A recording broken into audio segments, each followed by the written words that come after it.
Allah'ını bilish. Asonlashtirilgan iymon yurishligi birinchi qism. İkinci neşri. Abduri Muhammed al-Jibali. 7. bab Allah'a ibadet qilish. İbadet degan nima? Biz Allah'a ibadet qilish uchun yaratilgan. Biz Allah subhanahu ve Taala'nın en mehribon ekanligini ko'rdik. U bizga mehribon bo'lg'achqa bizni qaymoqish ichida qoldirmadi. U bizga eng yaxshi hidoyatni ato qildi va xo'shal-xuram yashash uchun bilishimiz kerak bo'lgan barcha ilmlarni bizga bildirdi. Hammadan muhimi bizning hayotdagi haqiqiy g'oyamizning va bu dunyoning yaratilish sababining nima ekanligini bizga bildirdi. Allah subhanahu ve Teala bu vaqtda mundaq deydi. Tercümesi. Cinlarni, insanlarni faqat bana ibadet qilish uchun yaratdim. Men ulardan rizq tilamayman ve ularning meni ozuqlantirishini tilamayman. Allah hakikaten hammaga rizq berguchidir, en zor kuvvet sahibidir. Sure Zariyat 56. ayetden 58. ayetgacha. Mana bu bizning çoqum Allah'a itaat ve ibadet qilishimiz kerakligidan derak berdi. Biz ana shu g'oya, ya'ni Allohga ibadet qilish uchun yaratildik. Allah subhanahu ve Teala bizning o'zini rizqlantirishimizga muhtoj emas. U jimi mahluqotni rizqlantiruvchi va ularga yordam berguchidir.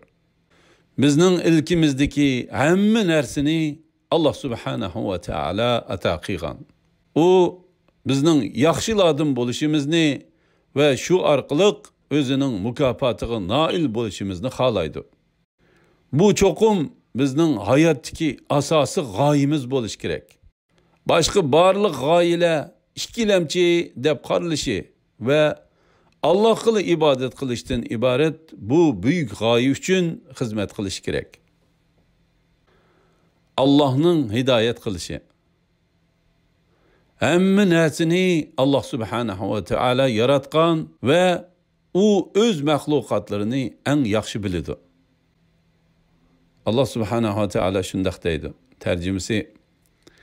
Mahluqatni yaratgan zat bilmemdi. U şeylerinin nazuk taraflarını bilgiçidir. Hemmadan to'liq xabardardır. Sure Mulk 14. ayet. Allah biz üçün nimelerinin faydalık, nimelerinin ziyanlık ekanligini biladi. Fakat Allah subhanahu ve Teala bizge biz hayatımızda muhtaç bo'lgan hidayetini beralaydi. Shundaq bo'lgan ekan, biz qandaqmı onun hidayetisiz yaşayalaymiz? Biz yeni qandaqmı onun ibadet qilmay yaşayalaymiz? İbadetning aniqlimisi. İbadet Allah'a to'liq bo'ysunish, Allah'ni mükemmel ravishda yaxshi ko'rish, hurmatlash, Allah yaxshi ko'radigan ishlarni qilish ve Allah o'ch ko'radigan ishlardan yiroq turishdir. Namaz ibadettir. Roza ibadettir. Zakat ibadettir. Hac ibadettir. Batılga qarshi kurash qilish ibadettir. İslamni ügünüş ibadettir. Yaxshi söz qilish ibadettir. Yaman sözlerini terk etish ibadettir. Dua ibadettir. Allah'ını razı qilish uchun qilingan har qandaq yaxshi amal ibadettir.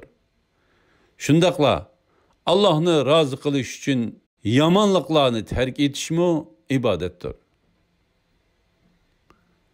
Biz nima uchun Allah'a ibadet qilishimiz kerak?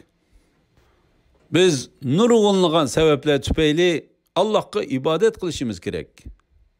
Tövende biz bularning orasidagi eng muhimlarini qisqacha bayon qilamiz inshaalloh. Birinchi, Allah bizning haqiqiy homiyimizdir. İlkimizdeki barliq narsalarni Allah subhanahu ve Teala bergen. Şuna u bizning birdan-bir haqiqiy homiyimizdir. Biz onun bizga ato qilgan ihsonlarini sanab tugatolmaymiz. Allah subhanahu va taolo shunday deydi. Tarjimasi: sizlar Allohning ne'matlarini sanamoqchi bo'lsanglar, sanab tugatolmaysizlar. Sura İbrahim 34-oyat. Allah subhanahu va taolo bizga ko'radigan ko'z, anglaydigan quloq, tushunadigan qalb, tutadigan qo'l, mangadigan put va badanimizdagi boshqa nurg'un ne'matlarni ato qildi. U bizga o'zaro yaxshi ko'rishadigan ota-ona, urug' tuqqan va do'st birodarlarni ato qildi. U bizga lezzatlik yemek içmek, sap hava, paklanadigan ve salqinlanadigan pak su, minadigan hayvan ve haydaydigan mashinalar, shundaqla boshqa nurg'un narsalarni ato qildi. Biz bahriman bo'layotgan bu ne'matlarning hammasini Allah subhanahu va taolo yaratgan. Bu vaqtda Allah subhanahu wa taolo mundaq deydi. Tarjimasi: sizlar bahriman bo'layotgan ne'matlarning hammasini Alloh bergan. Sizlarga bir ig'irchilik yetsa, Allohga yolvorib duo qilasizlar. Sura Nahl 53-oyat. Biz cho'qim Allohga eng zo'r darajada shukr va hamd aytishimiz kerak. Biz özümüzden onunla bo'lgan minnettarligimizni söz ve hareketlerimiz orqali ifodalashimiz. Yani onunla tolup taşkan muhabbet ve itaat bilen ibadet qilishimiz kerak. İkinci, Allah en âli sifatlarga ega.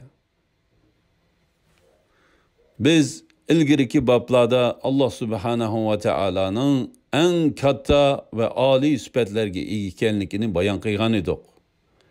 U cheksiz sihizatdır. U ilkidagi narsalarning tugab kelishidan qo'rqmay ihson qilguchidir. Shuningdek, u cheksiz qudratlik, cheksiz hikmat sahibi, cheksiz mehribondir. Hiç kim Allah subhanahu wa taoloning bu âli sifatlarining hech biriga ega emas. Biz Allah subhanahu wa taoloning âli sifatlarga ega ekanligini tushungan ekanmiz, o'zimizning uni to'lib toshgan qoyillik, ayminish va hurmat ilkida madhilashga, uningga mukammal ravishda itoat qilishga ve en samimi ravishda ibadet qilishga mecbur ekanligimizni his qilamiz. Fakat Allah subhanahu wa taala bizning ilahimiz bo'lishga loyiqdir. Üçüncü, haqiqiy ibadetten taqvodorlik shakllandi. Allohga ibadet qilish qalblarimizga taqvodorlik akiladi. Bu vaqtda Allah subhanahu wa taala shunday deydi. Tercümesi: ey insanlar, taqvodorlardan bo'lishinglar uchun sizlarni va sizlardan burunqilar, ya'ni o'tganki ummatlarni yaratgan Rabbinglarga ibodat qilinglar. Sura Baqara 21-oyat. Taqvodorlik eng zo'r ne'matdir. U bizga Allah subhanahu va taoloning har vaqt bizni kuzatib turadiganligini eslatadi. Bu kalbimizni yumuştudu, ruhimizni paklaydı. U bizni yaxshi amallarni qilishga rag'batlantirib, gunoh ma'siyatlardan ogohlantirdi. Shu vajidan biz bu buyuk ne'matga nail bo'lish uchun Allohga ibodat qilishga muhtojmiz. 4. Barliq payg'ambarlar Allohga ibodat qilishga chaqirgan. Allah subhanahu wa taala kishilarni hidoyatga chaqiradigan nurg'un payg'ambarlarni avatgan. Bu payg'ambarlarning hammasi kishilarni o'xshash ishqa, ya'ni yolg'iz Allohga ibodat qilishga chaqirgan. Allah subhanahu ve teala şundaq deydi.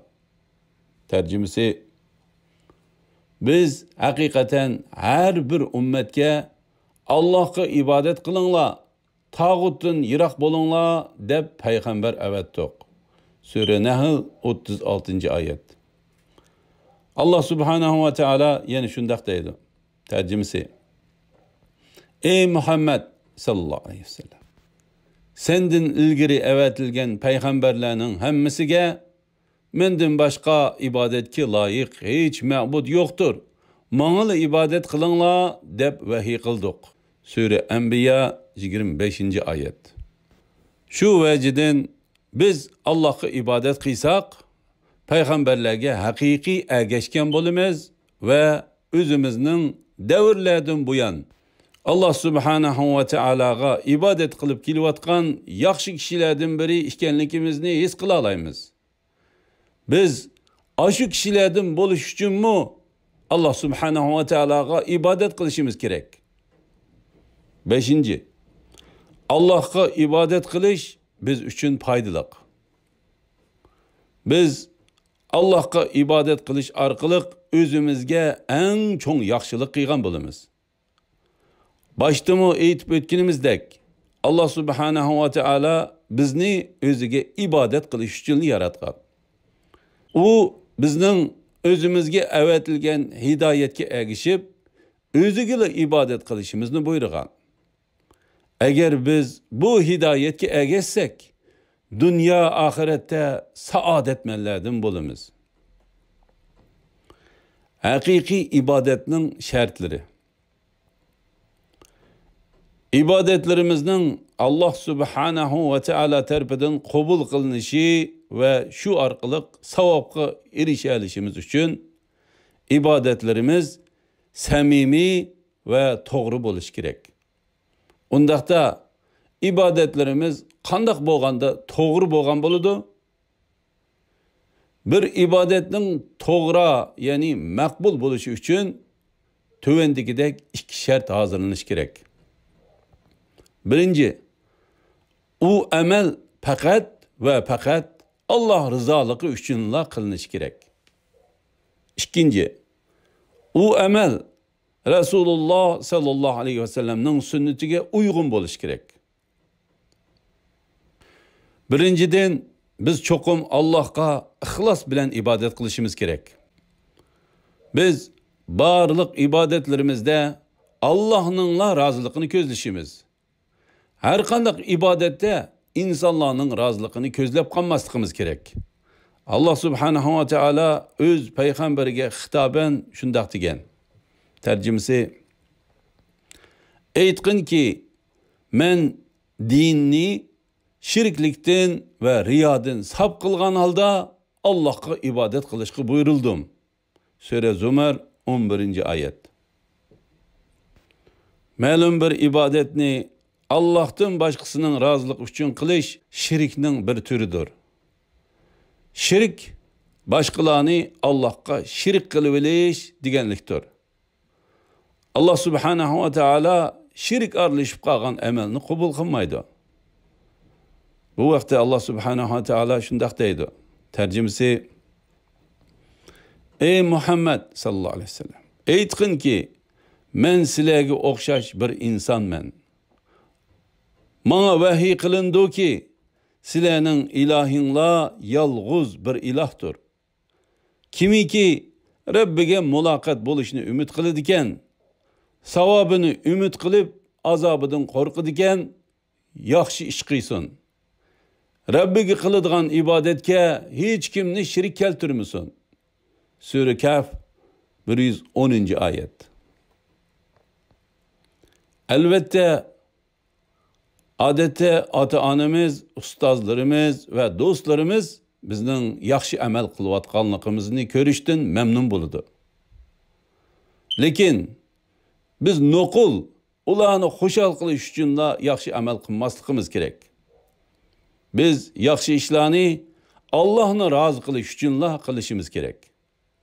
Shundala Allah subhanahu ve teala ularni bizdan memnun qiladi. Şu ma'nidan aytganda ular ya'ni ota-onamiz, ustozlarimiz va do'stlarimizni xushal qilish bizning g'oyamiz emas. Faqat yaxshi amallarimizning mevasidir. Allohga qo'shib yoki Allohning o'rniga boshqa biriga ibodat qilish cheksiz noshukrlikdir. Bunda qilish xuddi birovning qilgan yaxshilik uchun boshqa biriga rahmat aytishga o'xshaydi. Bu gerçi del tush odamlarga qiladigan ishdak anglansimi, ammo ko'pincha kishilar shunday qilyotidi. Ular Allah subhanahu va taala ato qilgan ne'matlar uchun kishilarga shukr aytishyotidi. Haris Ash'ari radhiyallohu anhu Rasululloh sallallohu alayhi vasallamning shunday deganligini rivoyat qildi. Men sizlarni Allohga ibodat qilishga va uningga hech kimni shirik keltirmaslikka buyurayman.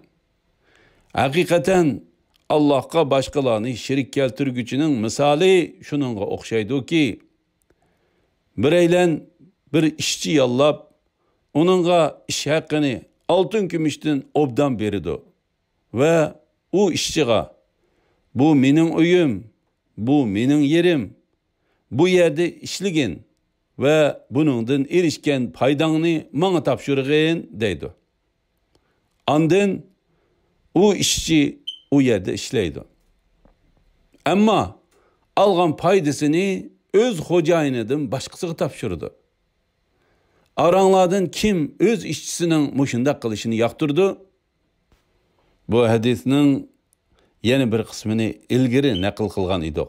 Bu hadisni Tirmizi, İbn Hibban ve başkalar rivayet kılgan. Şeyh Albani Sahih Targib ve Tarhib 552. numaralı sahih deb bahalagan. İkinciden biz Allah'a çokum u bekitken şekilde ibadet kılışımız gerek. Biz Allah subhanahu ve teala'ga özümüz halagan şekilde ibadet kılıp kessek bo'lmaydi. Biz Allah'ını razı kılıdığan en yaxşı yolunu nimini qiysak yaxşı, nimini qiysak yaman bo'ladiganligini bilmaymiz. Bunu fakat Allah subhanahu ve teala biladi. Şu veciden biz Allah'a qandaq ibadet kılışını bilish için onun hidayetiga yol ko'rsatishiga muhtojmiz. Allah subhanahu ve teala öz hidayetini Peygamberi Muhammed sallallahu aleyhi ve sellem arqılıq əvətken. Biz Allah'a ibadet qilishda çoxum Resulullah sallallahu aleyhi ve sellem'nin sünnetiga ergişişimiz. Qat'i bid'at payda qilmasligimiz kerak. Bu her bir musulman aytadigan shahodat kalimasining ma'nosidir.